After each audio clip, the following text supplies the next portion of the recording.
Welcome back बच्चों। अभी हम लोग एक्सरसाइज 1.3 कर रहे हैं। चैप्टर नंबर 1 का है नंबर सिस्टम का और पेज नंबर है 14।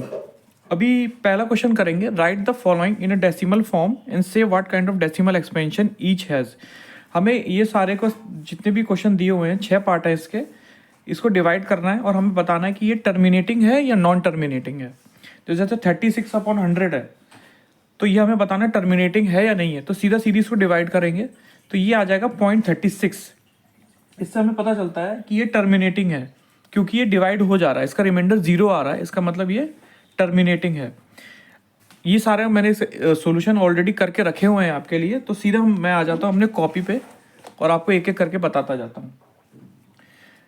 दूसरा वाला क्वेश्चन है 1/11। तो ये पूछ रहा है कि 1/11 टर्मिनेटिंग है कि नॉन टर्मिनेटिंग है।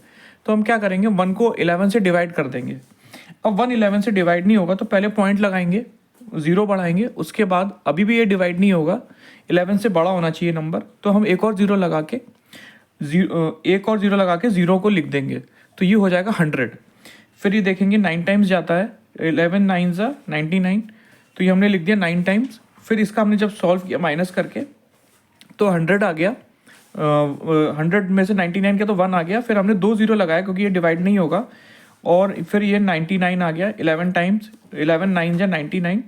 तो अल्टीमेटली जो क्वेश्चन आ रहा है वो आ रहा है 0.0909, जो कि बार बार रिपीट होगा। 0909 जो है ये बार बार रिपीट होगा, तो इसके ऊपर हमने बार लगा दिया है और एंड में रिमाइंडर 1 हो गया है क्योंकि ये फिर से रिपीट होगा। यहाँ पे 100 फिर करना पड़ेगा, फिर 99, तो ये बार बार ऐसे चलता रहेगा।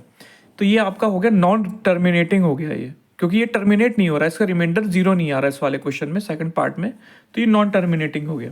सिमिलरली थर्ड पार्ट भी ऐसा ही है। 4 1/8 है क्वेश्चन। तो पहले इसको होल नंबर को हम चेंज करेंगे, पूरे फ्रैक्शन बनाएंगे, इसका प्रॉपर फ्रैक्शन बनाएंगे, तो ये हो जाएगा 33/8। आपको ये पता होगा कैसे सॉल्व करते हैं। 8 को 4 से मल्टीप्लाई करेंगे तो 32 + 1, तो ये आ गया 33/8। अब 33/8 को डिवाइड कर देंगे, 33 को 8 से डिवाइड करेंगे, 8 4 जा 32, फिर इसमें से 33 में से 32 जाएगा तो 1 बचेगा, पॉइंट लगाएंगे, 0 बढ़ाएंगे, फिर ये 1 टाइम जाएगा, फिर रिमाइंडर 2 बचेगा। इसको मैंने पूरा सॉल्व किया है, आप भी ऐसे सॉल्व कर सकते हैं, और रिमाइंडर 0 बचेगा। ये अगर एंड में रिमाइंडर 0 बच रहा है इसका मतलब ये वाला जो क्वेश्चन है ये टर्मिनेटिंग है। टर्मिनेटिंग माने एंड हो जा रहा है, ख़त्म हो जा रहा है। और ये कितनी बार में ख़त्म हो रहा है, 4.125 इसका क्वेश्चन है। इतनी बार अगर हम इसको मल्टीप्लाई करें 8 से तो ये हमारा 33 जो क्वेश्चन में नंबर दिया था वो वापस आ जाएगा और रिमाइंडर 0 बच जाएगा। क्वेश्चन नंबर 4 है इसका, मतलब 1 का 4th वाला पार्ट है 3/13। इसको जब डिवाइड करेंगे तो ये वाला जो 0.30769 बार बार रिपीट हो रहा है, इसका मतलब ये नॉन टर्मिनेटिंग है, ये ख़त्म नहीं होगा। ये मैंने ऑलरेडी मतलब सॉल्व करा हुआ है इसलिए मैंने डायरेक्ट आंसर लिख दिया है। आप चाहें तो उसको सॉल्व भी कर सकते हैं। 0.3769 ये रिपीट हो रहा है, ये 6 डिजिट फिर से रिपीट होगी और फिर आगे जाके फिर रिपीट होगी, इसके ऊपर फिर मैंने बार लगा दिया है। बार मतलब ये नंबर बार बार रिपीट हो रहा है। इसके बाद क्वेश्चन नंबर 5 है 2/11। ये मैंने डायरेक्ट आंसर लिख दिया, आप चाहो तो उसको डिवाइड भी कर सकते हो, तो मैंने डायरेक्ट आंसर लिखा है, ये 0.18 आएगा। तो ये 18 वाला जो पार्ट है ये बार बार रिपीट होता रहेगा, तो इसलिए ये भी आपका नॉन टर्मिनेटिंग होगा। ऐसे ही एक लास्ट पार्ट है इसका 329 को डिवाइड करना है 400 से। जब आप सॉल्व करोगे तो डायरेक्ट मैंने आंसर लिख दिया, 0.8225 बार ये डिवाइड हो जाएगा और इसमें रिमाइंडर आपका 0 बच जाएगा। रिमाइंडर 0 बच गया, इसका मतलब ये आपका टर्मिनेटिंग वाला पार्ट है, टर्मिनेटिंग डेसिमल होगा। इसके बाद आता है क्वेश्चन नंबर 2। पहले हम क्वेश्चन नंबर 2 पढ़ लेते हैं, उसके बाद इसकी सॉल्यूशन करेंगे। यू नो दैट 1/7 की वैल्यू, जब आप 1/7 को डिवाइड करते हो तो ये आता है। पीछे हमने एक बार किया था सॉल्व, एग्जाम्पल दे रखा है। कैन यू प्रिडिक्ट, आप बता सकते हो कि 2/7, 3/7, 4/7 इनकी वैल्यू क्या आएगी without actually dividing doing the long division. मतलब लंबा डिवीजन नहीं करना, मतलब ऐसा नहीं करना 2/7 को डिवाइड करो फिर बताओ। कोई दूसरा शॉर्टकट तरीका बताइए कि 1/7 की वैल्यू पता हो तो आप 2/7 की वैल्यू बता सकें या 3/7 की वैल्यू बता सकें। तो बहुत ईजी है क्वेश्चन। जैसे आपको 1/7 की वैल्यू पता है, तो 2/7 की वैल्यू अगर निकालना है तो 2 अगर बाहर लिख लें इंटू 1/7 लिख लें तो बात तो एक ही है। अब 1/7 की वैल्यू पुट कर दीजिए इधर। 2 इंटू 1/7 की वैल्यू आपको पता है 0.1142857, क्योंकि वो ऑलरेडी क्वेश्चन में गिवन है ये। तब आपको कुछ नहीं करना है, ये जो अंदर वाली वैल्यू है इसको 2 से मल्टीप्लाई कर देंगे तो हमारा आंसर आ जाता है 0.285714।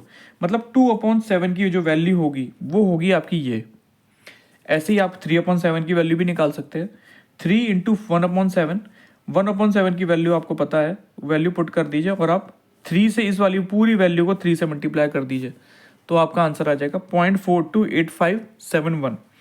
ऐसे ही आप 4/7 की वैल्यू भी निकाल सकते हैं। 4 इंटू 1/7, 1/7 की वैल्यू आपको पता है, वैल्यू यहाँ रख दीजिए और 4 से मल्टीप्लाई कर दीजिए। 4 से आप जैसे ही मल्टीप्लाई करेंगे तो 0.571428 आ जाएगा। तो मतलब इसमें बहुत इजी क्वेश्चन है कि वही 1/7 की वैल्यू आपको पता है तो 2 इंटू 1/7, 3 इंटू 1/7, ऐसी 4 इंटू 1/7। मैंने 5/7, 6/7 किया नहीं है, बट आप करेंगे और 6 को आप इस वाले डिजिट से मल्टीप्लाई कर देंगे तो आपको 6/7 की वैल्यू का आंसर मिल जाएगा। इसके बाद आता है क्वेश्चन नंबर 3। क्वेश्चन नंबर 3 देख लेते हैं, फिर इसकी सोल्यूशन देख लेंगे। Express the following in the form of P/Q। जैसे ये है 0.6 के ऊपर बार लगा हुआ है, इसको आपको सॉल्व करके बताना है कि इसकी वैल्यू क्या आएगी। P/Q के फॉर्म में है। तो सबसे पहले तो ये क्वेश्चन में जो दिया है इसको हम x के बराबर मान लेंगे, क्योंकि हमने एग्जाम्पल किया है तो मैं उम्मीद करता हूँ आपको ये पता होगा। सबसे पहले लेट कर लेंगे, जो x की वैल्यू है इसके बराबर मान लिया, इसकी इक्वेशन को मान लेंगे 1। फिर दोनों साइड में जितनी बार है उतने बार मल्टीप्लाई करेंगे, उतनी बार 10 से मल्टीप्लाई होगा। अगर यहाँ पे 1 पे बार है तो 10 से, अगर 2 पे बार है मतलब 2 नंबर रिपीट हो रहे हैं बार बार तो 100 से, और अगर 3 बार पे बार है तो इसका मतलब 1000 से मल्टीप्लाई करना है। अभी फिलहाल तो बार 1 पे है तो हम 10 से मल्टीप्लाई करेंगे। 10 से जब मल्टीप्लाई करेंगे तो ये पॉइंट वाला हिस्सा आगे बढ़ जाएगा, 6.6666 आ जाएगा। ये हो जाएगा इक्वेशन नंबर 2। अब आप क्या करोगे, इक्वेशन नंबर 1 को माइनस करेंगे सेकंड से, बड़े में से छोटा वाला माइनस। 10x माइनस x तो बचेगा क्या, ये देखिए मैंने यहाँ सॉल्व भी करा हुआ है। 10x में से x गया तो 9x, और 6.666 में से 0.6 माइनस करोगे तो 6 ही बचेगा। तो x की वैल्यू 6/9, और इसको आप 3 की टेबल से काटोगे तो आंसर 2/3 आ जाएगा। तो ये पहला वाला पार्ट सॉल्व हो गया। सेकंड वाले क्वेश्चन में जो वैल्यू है वो है 0.47 पे बार लगा हुआ है। तो मतलब 7 वाली जो डिजिट है वो ही केवल रिपीट हो रही है, 4 नहीं हो रही रिपीट, कोई 4 पे बार नहीं लगा हुआ है। तो इस वाली वैल्यू को सबसे पहले तो x के बराबर मान लो, लेट कर लो कि x की वैल्यू 0.4777 है, इसको मान लो इक्वेशन नंबर 1। अब दोनों साइड 10 से मल्टीप्लाई करो, क्योंकि बार जो लगा केवल एक ही डिजिट पे लगा, इसलिए 10 से मल्टीप्लाई करेंगे जैसे हमने पहला वाला पार्ट किया था। तो ये हो गया 4.777, ये हो जाएगी इक्वेशन नंबर 2। अब वही बेसिकली सब्ट्रैक्ट ही करना है, माइनस करना है बड़े में से छोटा नंबर।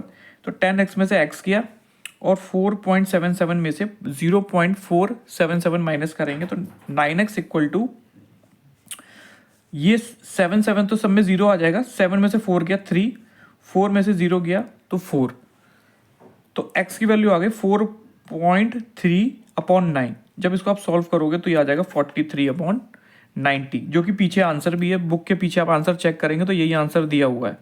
आप यहाँ पे भी छोड़ देते हैं तो भी आंसर ठीक है, लेकिन आप अगर 43/90 लिखते हैं तो ये आंसर भी ठीक है। इसके बाद आता है क्वेश्चन नंबर 3, मतलब क्वेश्चन नंबर 3 है, मैंने सीधे सॉल्व किया हुआ है। ये है 0.001 पे बार है, मतलब 3 डिजिट पे बार है। इसका मतलब x की वैल्यू आपको माननी तो यही है, मल्टीप्लाई जो करना है आपको 1000 से मल्टीप्लाई करना पड़ेगा। तो ये हो जाएगा 0.001001, ये इसको मान लेना इक्वेशन नंबर 1। 1000 से जब मल्टीप्लाई करेंगे तो ये पॉइंट घिसक के आ जाएगा आगे, तो हो जाएगा 1.001001। फिर वही बड़े में से छोटा नंबर माइनस, 1000 में से x किया तो 999x आ गया, और ये हो गया 1, तो x की वैल्यू हो गई 1/999।